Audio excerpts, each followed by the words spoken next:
네, 빅피처입니다. 오늘은 토마토 투자클럽의 신기수 전문가 전화 연결해 보겠습니다. 안녕하세요. 네, 안녕하세요. 식기수입니다. 네, 오늘 두 가지 주제를 가지고 이야기를 나눠볼 텐데요. 먼저 첫 번째 주제부터 공개하겠습니다.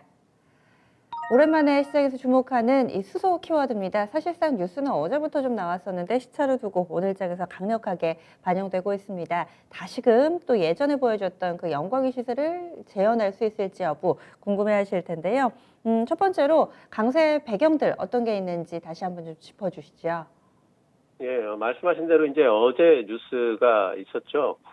현대차 자동차 그룹하고 또 이제 SK 그룹, 뭐 포스코 이런 데들, 효성 이런 여기까지 해서 다 같이 이제 모여가지고 뭐 이제 한국판 수소위원회라고 이제 불리는데 뭐 이제 명칭은 아직 결정이 안 됐습니다만 이제 상반기 때 각사의 이제 그 CEO들이 협의체를 구성을 하고 또 뭐 현대차랑 SK는 또 수소 동맹으로까지 얘기될 수 있는 이제 수소 공급을 받아서 현대차가 또 수소 트럭을 생산하는 이런 이제 그린 에너지 밸류체인을 형성하겠다라는 뉴스 나와 있고요. 뭐 이제 또 민간에서 그러니까 제일 중심 골자는 뭐냐면은 2030년까지 민간 투자를 43조를 하겠다라고 합니다. 뭐 SK랑 현대자동차, 포스코, 한화, 효성 이런 데들이 다 참여를 해서 수소차 충전소까지도 이게 SK가 지금 주유소 사업을 하고 있기 때문에 그쪽 주유소에 수소 충전기를 설치를 하겠다라고 그러고요. 이게 인프라 부분에 상당히 좀 중요한 부분이죠.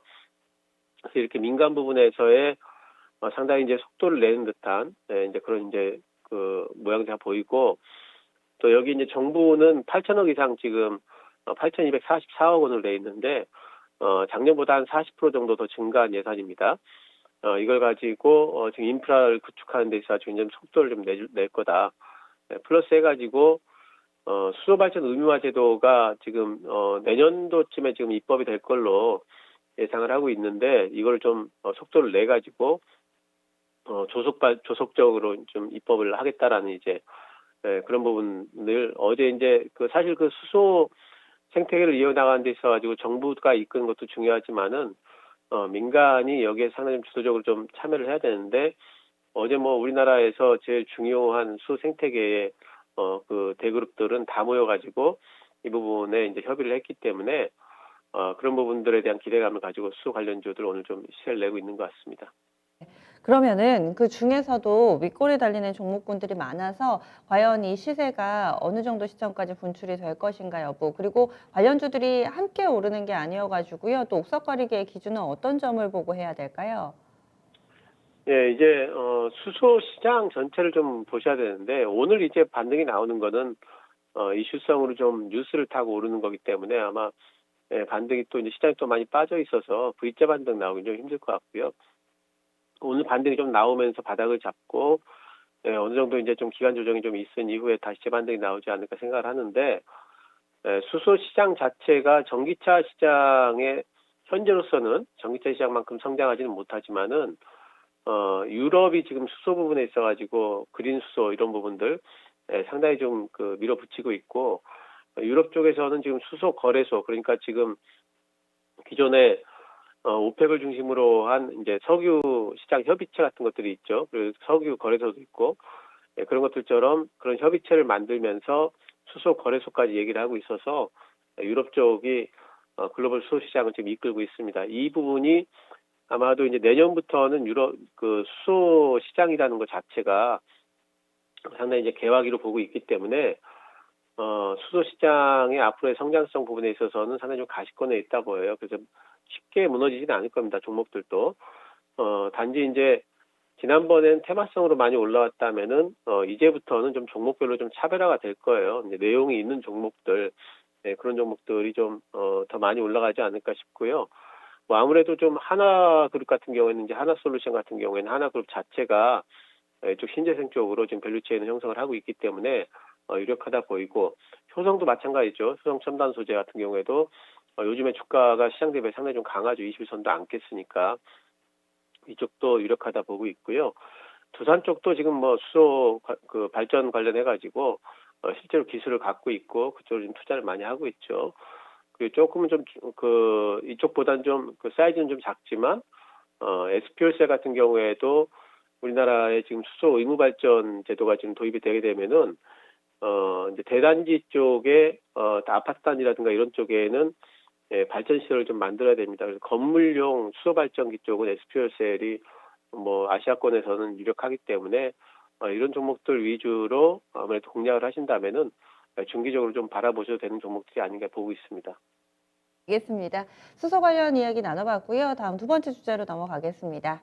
이번엔 수소를 봤다면 조금 더 넓혀서 숲을 보겠습니다. 시장이 요즘 들어서 변동성 커지고 또 오늘 장에서는 보합권 정도 내에서의 흐름을 나타내니까 바닥을 잡아주나 이런 생각들 하고 계실 거예요. 시장의 방향성이 과연 어떻게 나올 것인가 여기에 대해서 근래 들어서 변동성을 야기했던 요인이 미국의 이 국제금리 상승이잖아요. 이 부분은 어느 정도 진정됐다고 볼 수 있을까요? 일단 단기적으로는 좀 그 국제금리 상승 속도가 좀 꺾인 거는 같아요. 특히 이제 미국 10년물 국제금리가 그 5일 이평선을 이탈했거든요. 이런 부분들은 뭐냐면은 이제 아무래도 매수 심리는 많이 꺾였다. 매도 심리가 조금 더 커진 부분이 있기 때문에 단기적으로는 저항 구간에 이제 진입을 했다 보이고요. 단지 이제 이번에 이제 국채가 상승한 이유 중에 많은 부분들이 바이든발 부양책이 시행이 되게 되면은 미국 국채가 더 쏟아져 나올 거다. 이런 것들 때문에 이제 올라갔던 부분들이 있어서 아직 부양책 통과가 안 됐죠. 통과가 된다면은 다시 또 국채 가격이 빠지면서 국채 금리는 또 상승할 수 있는 가능성은 남아 있다고는 보입니다만 지금 요번에 나왔던 그 고점 부분을 뚫고 다시 상승을 할까에 대해서는 요번엔 지금 인플레이션 이슈에 관련해서 시장에서 한 차례 소화를 한 듯이 보여요. 실제 인플레이션은 없는데 너무 미래를 앞당겨가지고 지금 불안감에 쌓였다라는 어떤 그런 이제 얘기들이 좀 나오고 있기 때문에 일단은 뭐 단기 고점 정도는 나왔겠다 생각이 되고 이런 부분들이 조금 더 진정이 되려면은 3월달 FOMC가 이제 16, 17일로 예정이 돼 있는데 이제 OT 얘기가 나오고 있어요. 오퍼레이션 트위스트.